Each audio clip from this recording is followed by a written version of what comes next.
Shalom. Alors, nous sommes en mai 2023 et j'aimerais vous partager ce court enseignement. Comme vous voyez le titre d'ailleurs, si les prophéties et les prophètes ont été abolis, cela voudrait dire qu'il n'y a plus aucun méchant sur terre. Alors, comme vous l'avez sans doute remarqué, cet enseignement ne sera pas très long. En tout cas, je ferai en sorte que l'essentiel soit dit. Alors, vous savez, il y a une différence fondamentale entre ce que nous qualifions de méchant et ce que la Bible dit qui est méchant. Or, nous devons incontestablement prioriser la façon dont Dieu dépeint les choses et il ne nous demande pas notre avis. Parce que c'est clair, ce que nous voyons comme étant méchant, ce n'est pas ce que Dieu voit comme étant méchant. Vous savez, de tout temps et jusqu'à, je vais dire, il n'y a pas très longtemps, l'homme s'appuyait, alors je ne vais pas dire de manière indéfectible, mais quand même jusqu'à un certain point sur les commandements de Dieu pour créer leur loi.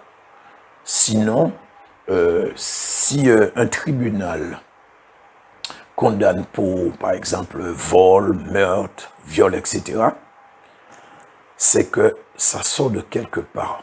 C'est qu'il y a, ils ont une base, ils ont quelque part où ils ont pris ça. Ils ne l'auraient pas tiré de leur chapeau parce que essayer de, ne serait-ce que de voir dans certaines tribus un petit peu perdues, on va dire en Amazonie par exemple, peut-être aussi dans des tribus retirées un petit peu dans l'Afrique, où il n'y a pas de loi, les gens décapitent, tuent, etc. Mais Dieu, il a établi des lois et effectivement, les hommes maintenant se sont appuyés sur ces lois, sur ces commandements.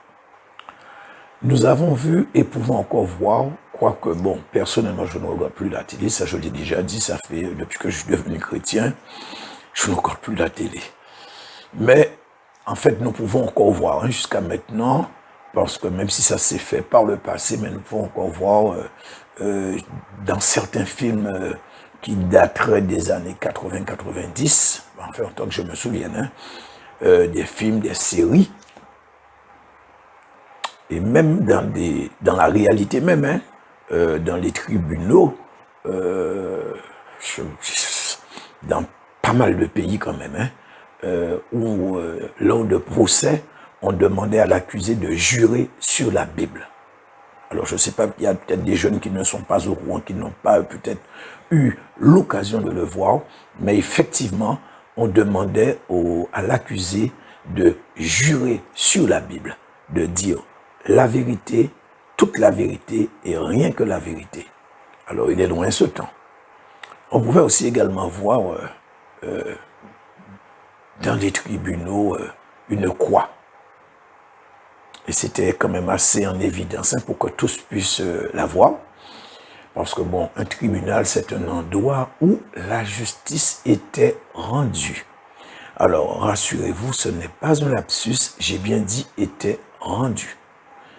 Et cette croix était mise bien en évidence, aussi dans les écoles, dans les institutions. Je parle là en Amérique, aux USA, parce que c'est sur ce que je me suis un petit peu basé pour vous relater les choses. Quoique dans d'autres pays aussi.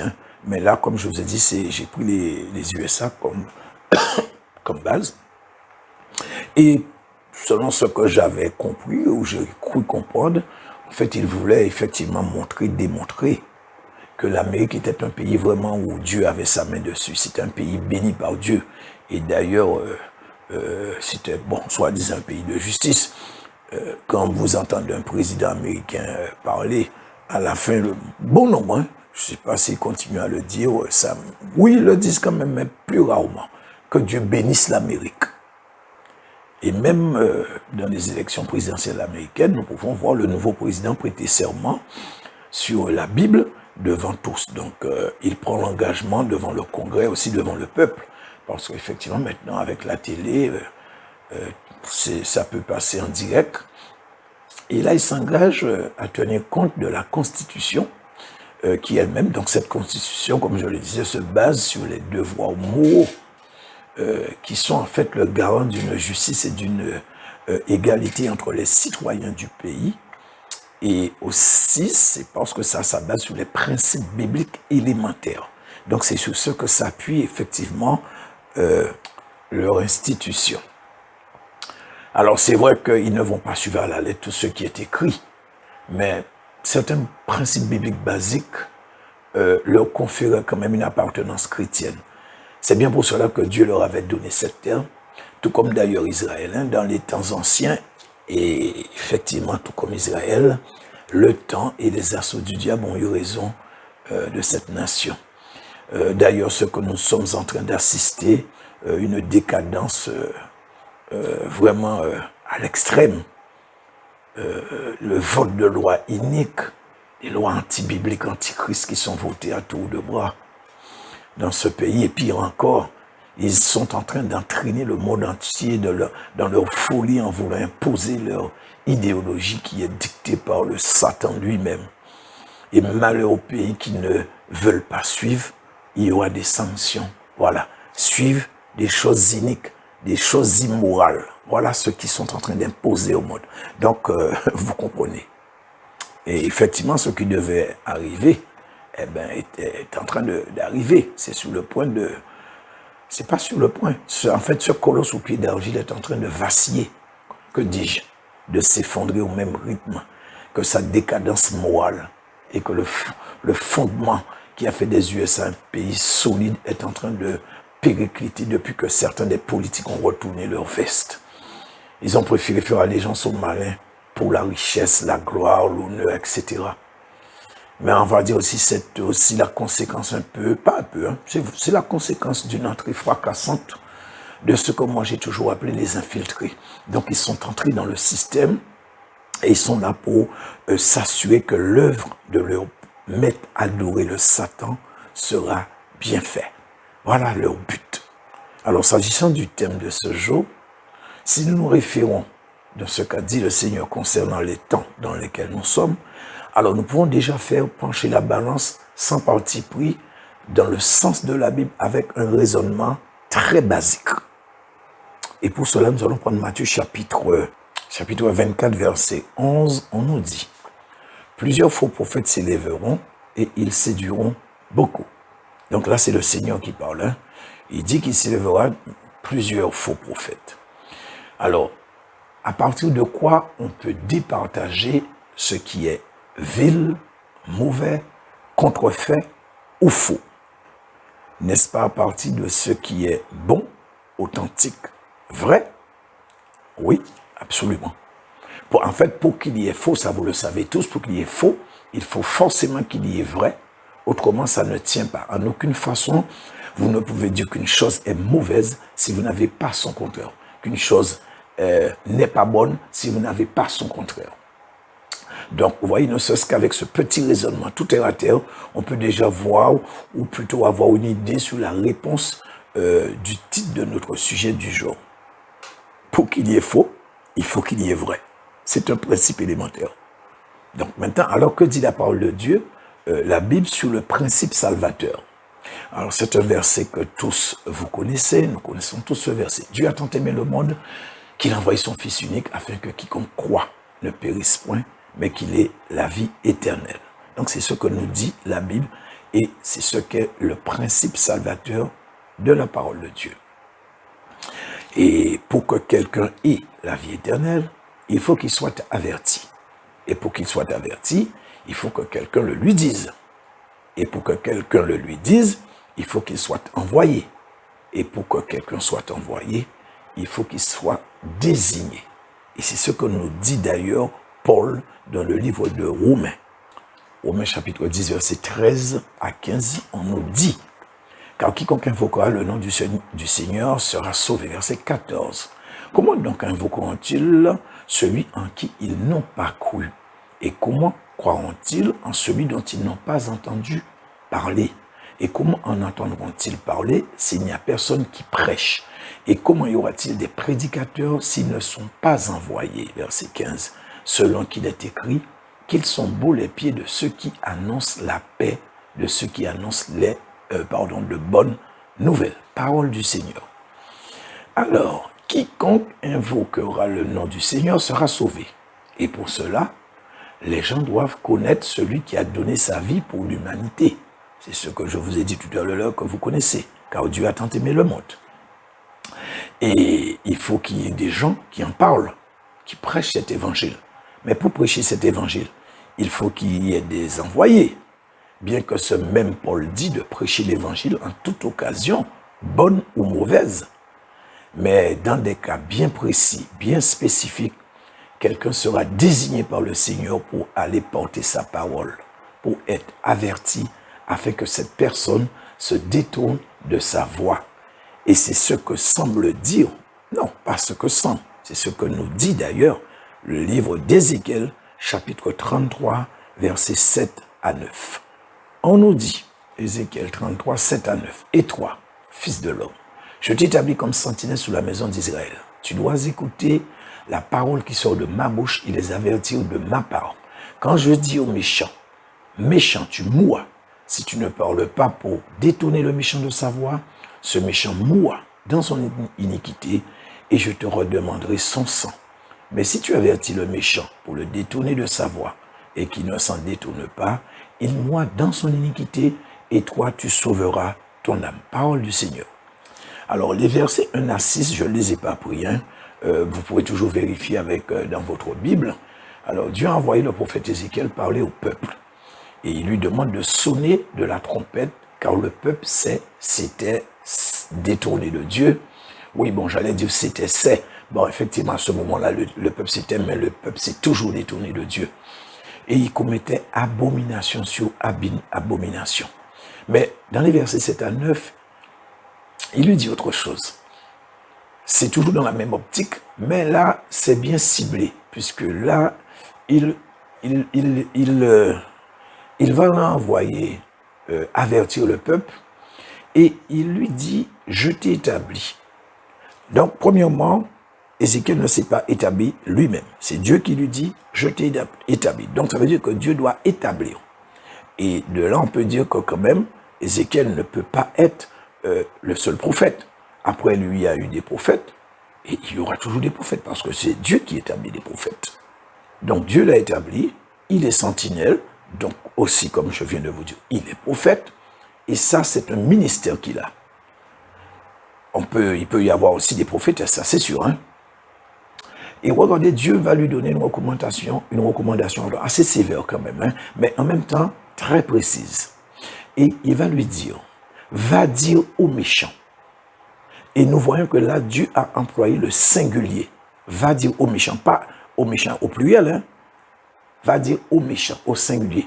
Donc, à une personne en particulier, que cette personne doit se détourner de sa mauvaise voie. Parce que ce qu'il faut savoir, c'est que nous ne sommes pas faits en série et les gens ne commettent pas les mêmes méfaits. Donc, si c'est quelqu'un qui est dans l'adultère, Dieu va envoyer lui dire de se détourner de son adultère. Si c'est quelqu'un qui, je sais pas moi, peu importe, Dieu va préciser ce qu'il doit lui dire. C'est pour ça qu'il dit, va dire aux méchants. Donc, maintenant, ce qui m'amène à vous demander, est-ce que vous pensez que le président d'un pays, ou un ministre, ou un homme d'affaires, soit des gens qui, des fois, arrivent à dormir à peine 4 heures par nuit, vont consacrer dans ces 4 heures à écouter la parole de Dieu? Non, non, je vous dis, non. C'est pour cela que Dieu a été aussi précis quand il a dit, va dire aux méchants. Donc, tout comme il a pu envoyer, et il a envoyé Élie le prophète parler à Akab. Akab, c'était le roi d'Israël que vous connaissez, parce qu'il avait épousé une païenne du nom de Jézabel, qui s'amusait à tuer sans vergogne les prophètes de l'Éternel. Élie a été averti à Akab, comme Dieu le lui a demandé de le faire, exactement comme c'est écrit dans Ézéchiel chapitre 33, versets 7 à 9. Va dire aux méchants. Donc, ce qui m'amène à vous poser encore une autre question. Donc là, bien sûr, je m'adresse à ceux qui disent que les prophètes et les prophéties ont été abolies. Est-ce que Akab a été le seul méchant sur terre entre tous les rois, présidents, ministres, etc., qui sont passés sur terre depuis le commencement jusqu'à maintenant? On va dire depuis le moment où Dieu a dit à Ézéchiel, va dire aux méchants. Est-ce que Akab était l'unique Est-ce que depuis Akab, il n'y a pas eu de gens mauvais, de rois mauvais, de princes mauvais, de présidents mauvais de nos jours? Je parle maintenant pour nos jours. Il y a des présidents, des ministres, des hommes d'affaires, etc., qui sont mauvais. Est-ce que selon vous, il n'y en aurait plus en ce moment sur terre? Certainement pas. Et c'est même le contraire. Parce que la Bible le dit qu'il y aura, dans les temps de la fin, les gens deviendront encore plus méchants, plus mauvais qu'avant. Mais s'il n'y a plus de prophètes, comment va s'accomplir Ézéchiel chapitre 33, versets 7 à 9, qui est en fait une prophétie? Si Dieu ne fait appel à tel ou tel prophète, comme c'est écrit, comment il avertira le méchant?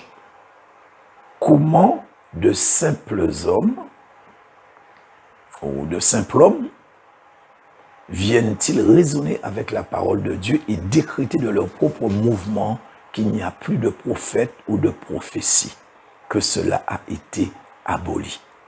Ne trouvez-vous pas que ce raisonnement est un petit peu trop simpliste et ridicule? Qui voulez-vous croire, Dieu ou les hommes? Eh bien, vous savez, c'est quoi le résultat de quoi tout ça? C'est le résultat de la théologie qui a donné une errance dans la parole de Dieu, des approximations, des raisonnements selon ce qu'on pense avoir compris, mais qui finalement deviennent des doctrines d'hommes et non bibliques, qui n'ont aucun fondement biblique et qui sont là pour détruire, pour perdre le peuple de Dieu.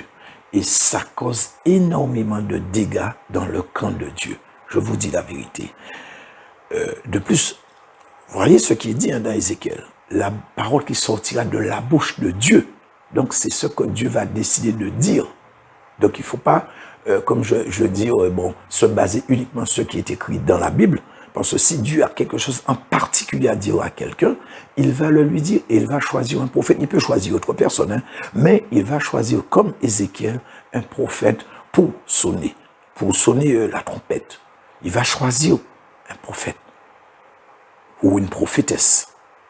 Et maintenant, nous allons voir un texte qui a été très très mal compris, mais qui pourtant, pour ma part bien sûr, est d'une limpidité sans pareille. 1 Corinthiens chapitre 13, versets 8 à 10, qui nous dit: la charité ne périt jamais. Les prophéties prendront fin, les langues cesseront, la connaissance disparaîtra. Verset 9, car nous connaissons en partie et nous prophétisons en partie. Verset 10, mais quand ce qui est parfait sera venu, ce qui est partiel disparaîtra. Parole du Seigneur. Alors, ces versets, entre autres, parce qu'il y en a d'autres, servent de base au TJ, vous avez compris, les témoins de Jéhovah, et malheureusement pas qu'à eux seuls, pour dire que ça a été aboli par Dieu. Mais, en réalité, nous voyons que c'est par eux que cette décision est venue. Ou plutôt, c'est d'eux que cette décision est venue. Mais la chose la plus tragique, c'est que les chrétiens qui sont dans le courant, comme je vous l'ai dit, il y a un moment, il n'y a pas que les TJ, donc là je vous l'ai dit, mais juste avant je vous l'avais dit encore, qui arrivent à croire à de telles inepties. Donc nous avons aussi le courant baptiste, et il y en a encore d'autres qui croient à cette... je ne sais même pas comment appeler ça. Pourtant les versets sont très très clairs, très limpides. On nous dit la charité, donc dans d'autres versions, vous avez l'amour ne périt jamais, et pour cause. Pour que l'amour puisse périr ou être aboli ou encore passer, il faut que Dieu meure. Or, nous savons qu'il est éternel et immortel. Et c'est lui d'ailleurs qui donne la vie. Donc il ne peut pas mourir. Donc par conséquent, la charité ou l'amour ne passera jamais. Mais voilà là le point de discorde, le sujet de discorde. Les prophéties prendront fin. Les langues cesseront. Et nous allons commencer avec les langues prendront fin. Alors, dans ce verset, le mot langue vient du grec glossa, G-L-O-2-S-A, et veut dire la langue, un membre du corps, l'organe de la parole, le langage ou dialecte d'un peuple particulier qui est distinct de celui des autres nations. Alors, si nous analysons bien la définition qu'on nous donne de glossa pour langue, nous pouvons voir qu'il y a un problème. On nous dit dans un premier temps que c'est l'organe que nous avons dans la bouche, et dans un deuxième temps, on nous dit qu'il s'agit de ce qui est parlé dans les différentes nations, soit les différentes langues qui existent, comme par exemple de nos jours, l'anglais, l'hébreu, le français, etc. Alors nous ne pouvons que voir une contradiction flagrante dans cette définition. On nous dit que c'est l'organe que nous avons dans notre bouche, la langue. Et en même temps, on nous dit qu'il s'agit des langues ou dialectes parlés, donc le langage des peuples.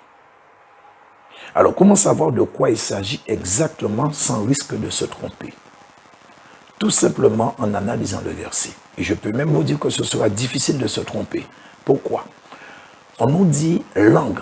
Or, le mot langue qu'ils ont écrit là, il est au pluriel. Or, nous avons une langue. Dans chaque bouche, chaque être humain a une langue. Donc je ne parle pas pour ceux qui fondent leur langue pour ressembler à des serpents, enfin à la langue des serpents. Hein. Je parle de ce que Dieu a mis. Donc, en aucune façon, il ne peut s'agir de l'organe. Donc, par conséquent, il s'agit bien du langage parlé parce que c'est au pluriel. Et les langues qui sont parlées sur terre sont au pluriel aussi. Il y en a beaucoup. Ensuite, nous allons maintenant voir pour les prophéties. Alors, en principe, pour qu'il y ait prophétie, il faut qu'il y ait des prophètes. Quoique ça on ne va pas dire que ça soit systématique, hein, mais pour qu'il y ait en général prophétie, il faut qu'il y ait prophète. Quoique n'importe qui peut recevoir une prophétie de la part de Dieu. Et c'est pour cela que nous devons faire la différence entre le ministère de prophète et le don qui est le don de prophétie. Mais aujourd'hui, nous sommes en train de traiter le sujet qui concerne le prophète. Alors on nous dit les prophéties prendront fin. Mais on nous dit aussi qu'elles ne prendront fin qu'à une seule condition. Quand viendra ce qui est parfait? Et c'est quand ce qui est parfait viendra, ça mettra un terme à ce qui est partiel. Or, ce qui est parfait n'est pas encore venu. C'est ce que Paul nous dit. Depuis qu'il a dit ça, depuis que Paul a écrit cette parole, ce qui est parfait n'est toujours pas venu. À moins qu'il soit venu et que je ne l'aurais pas vu. Et donc, dans ces cas-là, seuls ceux qui ont décrété que c'était déjà venu, peut-être que ceux qui disent que c'était déjà plutôt que c'est déjà aboli, les langues et les prophéties ont été abolies par Dieu. Donc, si c'est venu entre-temps qu'ils étaient les seuls témoins, donc c'est fort possible. Mais en tout cas, pour moi, je ne l'ai pas vu venir jusqu'à maintenant. Mais Dieu merci, heureusement que ceux-là, ils ne sont pas nombreux. Et plutôt maintenant, nous pouvons nous poser la question à savoir qu'est-ce qui est parfait, qui doit venir et qui n'est pas encore venu. N'est-ce pas ce que le Seigneur a annoncé pendant son ministère sur terre, son royaume millénaire où il établira l'équité et la justice sur une terre renouvelée? Voilà ce qui est parfait qui doit venir. Et c'est seulement à ce moment-là que tout ce qui est partiel sera aboli, c'est-à-dire les prophéties et les langues. On ne parlera qu'une seule langue, ce qui n'est pas le cas jusqu'à la journée d'aujourd'hui. Nous sommes en mai 2023 et je peux vous certifier que sur cette terre, il y a plus de 2000 langues et dialectes qui sont parlés à travers le monde. Donc, ce qui va être en contradiction flagrante avec ce que Paul dit dans 1 Corinthiens chapitre 13 que nous lisons. En aucune façon, les prophéties et les langues n'ont été abolies ou ne sont passées. Par conséquent, ces choses demeurent aussi longtemps que le Seigneur n'a pas encore foulé la terre, enfin, n'a pas encore foulé, n'est pas encore venu sur la terre, ou plutôt ne soit encore venu pour rétablir les choses comme je vous l'ai dit tout à l'heure là, et qu'à partir de ce moment-là seulement, que tous parleront une seule chose, une seule langue, pardon. C'est exactement ce que Paul nous dit. Mais tant que le Seigneur n'est pas venu sur terre pour rétablir les choses et effectivement établir son royaume millénaire, donc ce que Paul dit, ce qui est parfait, en aucune façon on ne peut dire que les prophéties et les langues ont été abolies. Ça, ce sont la parole des hommes. Alors maintenant, comment devons-nous comprendre la nécessité d'avoir des prophètes? Alors, nous avons déjà vu en partie la réponse, ça sert à avertir le méchant. Mais ça sert aussi de frein pour ceux qui ont la conscience non encore engourdie à 100% par le péché. Ça a commencé déjà à être engourdi, mais ce n'est pas encore à 100%. Et pour d'autres qui s'amusent à vivre sans frein, qui brûlent la chandelle par les deux bouts et qui disent à tout va, la chair est faible. Dieu regarde au cœur. Vous voyez ces excuses bidons avec des prétextes fallacieux. Ça, ce sont des choses que vous entendez souvent. Moi, je les entends souvent, donc forcément, vous les entendez aussi. Et nous allons voir déjà ce que nous dit le livre de Proverbes. Donc, Proverbes chapitre 29, verset 18, il nous dit, quand il n'y a pas de révélation, le peuple est sans frein. Heureux s'ils observent la loi. Donc, un peuple qui vit sans révélation est un peuple sans frein. Le verset, il est clair. Hein? Alors, dans ce verset, le mot révélation vient de l'hébreu chazom, C-H-A-Z-O-W-M, qui veut dire vision, c'est-à-dire dans un état extatique, songe de nuit, tout comme nous avons beaucoup de cas dans la Bible. Vision ouverte plutôt. Nous en avons aussi des cas dans la Bible. Par exemple, Pierre, quand il a été prendre son petit déjeuner, enfin quand il est monté pour prier et qu'il est entré en extase en voyant une bâche qui descendait avec des animaux impurs dedans. Donc ça, c'était une vision ouverte. Les oracles et les prophéties, donc des communications divines. Donc voilà ce que veut dire le mot chazom. Ce qui veut dire que quand Dieu ne révèle pas, les gens font ce qu'ils veulent. Mais s'ils savent qu'ils sont dans une église où Dieu va révéler leur mauvais comportement et leur hypocrisie, qui souvent sont tellement mal dissimulés, alors soit ils vont se repentir, soit ils vont chercher activement une église où il n'y a ni vision, ni révélation, ni prophète. Et quand ils vont arriver dans ces églises, ils vont dire qu'ils sont heureux, ils sont contents. Et nous pouvons dire en général, ce sont des églises mortes, là où le diable et ses démons dansent et règnent. Ceux qui sont derrière la chair leur mentira matin, midi et soir, comme pour les médicaments, 3 fois par jour. Et ils seront dans un mensonge perpétuel en pensant qu'au tout dernier moment, avant leur mort, par exemple, ils pourront se repentir. Parce que tu sais quand tu mourras, qui sait quand il mourra? Si Dieu ne te dit pas quand tu mourras, tu sais si tu auras le temps de te repentir? Tu crois, ou plutôt tu sais ce qu'on appelle vraiment la repentance, ce qu'est la repentance, en fait, celle qui garantit le salut. Est-ce que tu connais la définition de la repentance qui garantit le salut? Beaucoup pensent qu'ils peuvent toujours faire, même peut-être en plein adultère, que si leur cœur vont lâcher ou va lâcher, ils auront le temps de dire, Seigneur, je te demande pardon. Vous pensez, frères et sœurs, que ça va marcher? Je vous dis que non. Ou encore, ceux qui, tout juste avant d'aller au lit, avant d'aller se coucher, ils font une petite prière. Seigneur, je te demande pardon pour mes péchés du jour. Amen. Est-ce que c'est sur ça que vous vous appuyez, frères et sœurs? Enfin, je parle pour ceux qui le font, bien sûr. Vous pensez sincèrement que ça vous sauvera si vous vivez dans le péché et que le soir venu, vous faites une petite prière avant d'aller dormir en demandant à Dieu pardon pour vos péchés? Ça n'a rien à voir, ça ne vous sauvera pas. C'est la repentance sincère qui sauve. Il faudrait déjà savoir ce que ça veut dire la repentance. Vous pensez, je parle toujours pour ceux qui agissent ainsi, vous pensez que vous trompez Dieu. Mais je vous dis que vous vous trompez vous-même. Vous vous abusez vous-même. Et Dieu voit. Il lit très clairement dans chaque cœur. On ne peut rien cacher à Dieu. Il y en a qui sont avides de se retrouver dans ces églises mortes. Mais, comme je vous l'ai déjà dit, nous sommes dans l'année où se termine le jugement pour l'Église.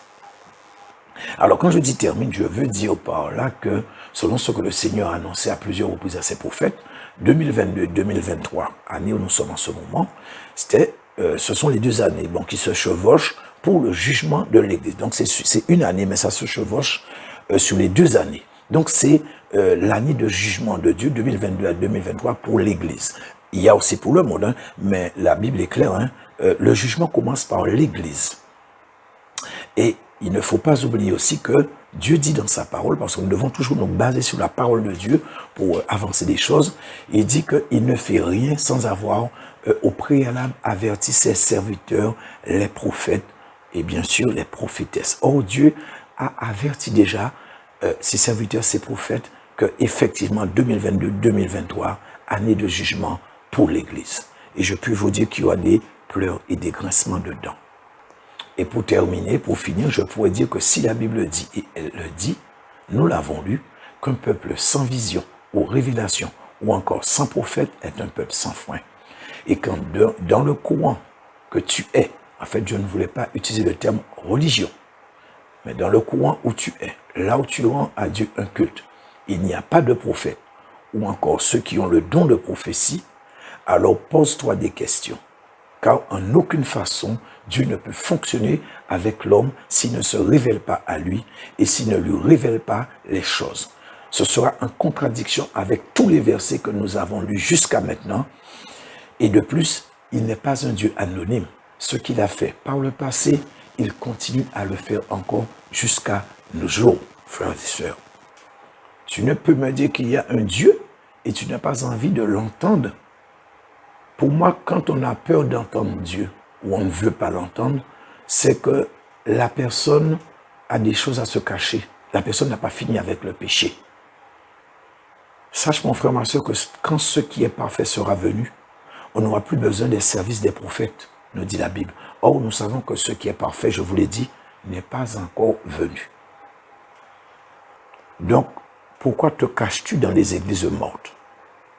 Comment les gens peuvent décider à la place de Dieu qu'il n'y a plus de prophète ou de prophétie?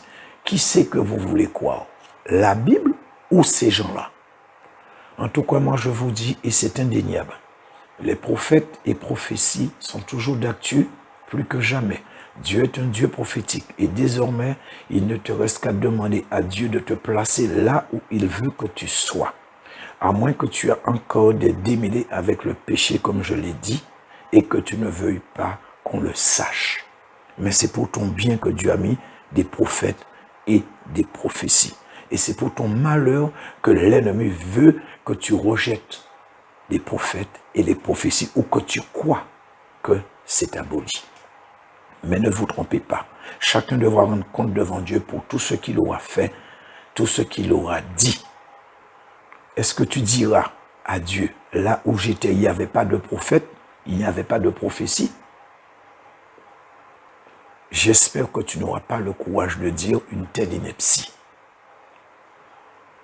Mais que tu auras plus le cran de dire à Dieu, oui, je vivais dans le péché.